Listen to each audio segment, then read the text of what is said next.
Bob Hasan, si Raja Kayu dan runtuhnya Orde Baru. Ibu Pertiwi kembali kehilangan sosok fenomenal, Muhammad Hasan.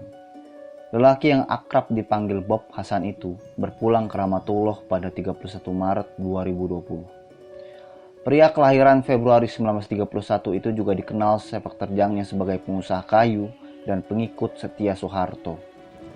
Tatkala ia masih muda, Bob adalah anak angkat pahlawan nasional dari Jenderal Gatot Subroto.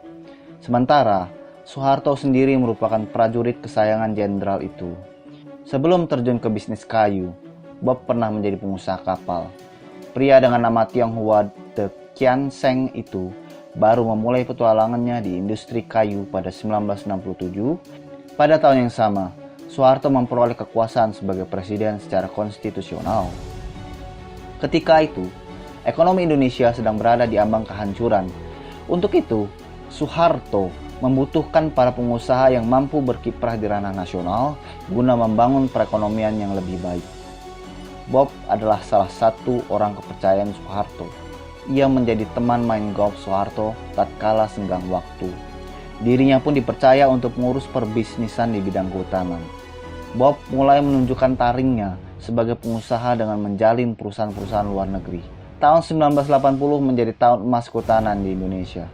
Dalam sejarah Indonesia modern 1800 sampai 2008, sejarawan MC Reclef mencatat, Indonesia merupakan ekspor kayu keras tropis terbesar di dunia pada tahun itu.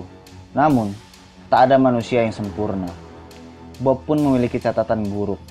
Ketika permintaan dunia terhadap kayu lapis menurun pada pertengahan 1990-an, si Raja Kayu berpaling kepada pemerintah untuk menyubsidi perpindahan usaha mereka menjadi produsen papan serat. Banyak pula area hutan yang dihancurkan, terutama di Kalimantan.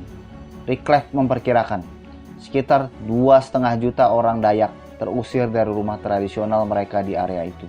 Sepak terjang Bob kembali tercatat pada tahun 1990-an.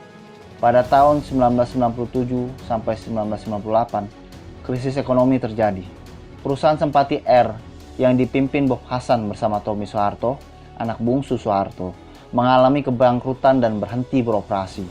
Karena hal ini, Soeharto bersama para kroninya mulai kehilangan legitimasinya sebagai bapak pembangunan oleh rakyat, sehingga memunculkan desakan reformasi atas pemerintahan Soeharto. Ketika krisis melanda dan menteri-menteri yang dipilih Soeharto meninggalkannya, Bob justru naik kelas. Dari sekedar jadi pengusaha, ia pun akhirnya ditunjuk menjabat Menteri Perdagangan pada 16 Maret 1998. Meski demikian, kritik tetap mencoreng nama Bob, mengingat jabatan tersebut tak sesuai dengan pekerjaannya sebagai tukang kayu. Akan tetapi, seorang Bob patut diapresiasi. Ketika Soeharto ditinggal para menterinya menjelang keruntuhannya, Bob tetap setia mendampinginya sebagai seorang menteri. Atas desakan rakyat dan berbagai amok massa yang terjadi pada 1998, Soeharto pun mundur pada 21 Mei 1998. Namun, sepak terjang Bob Hasan tak berhenti sampai di situ saja. Malapetaka kembali mencoreng namanya sebagai cukong kelas atas. Ketika Habibie menjadi presiden menggantikan Soeharto, deretan tokoh-tokoh dekat Soeharto disorot. Anak didik Soeharto secara tidak langsung itu justru menyingkirkan nama orang-orang dekat Soeharto seperti Fuad Bawazir, Antoni Salim, dan termasuk Bob Hasan. Lalu, Habibie gantikan mereka dengan orang-orang yang dekat dengan dirinya. Belum cukup, Habibie juga melakukan upaya besar yang belum pernah dilakukan sebelumnya, yakni membuka penyelidikan hukum terhadap kasus-kasus kelam era Soeharto. Bob semakin menderita. Sementara penyelesaian kasus Soeharto tidak banyak mengalami kemajuan, Bob Hasan diputuskan telah melakukan korupsi pada tahun 2000 dan dijatuhkan hukuman penjara 6 tahun, lalu dikurangi menjadi 3 tahun. Setelah bebas dari penjara, Bob sudah banyak tak berkecimpung dalam dunia politik.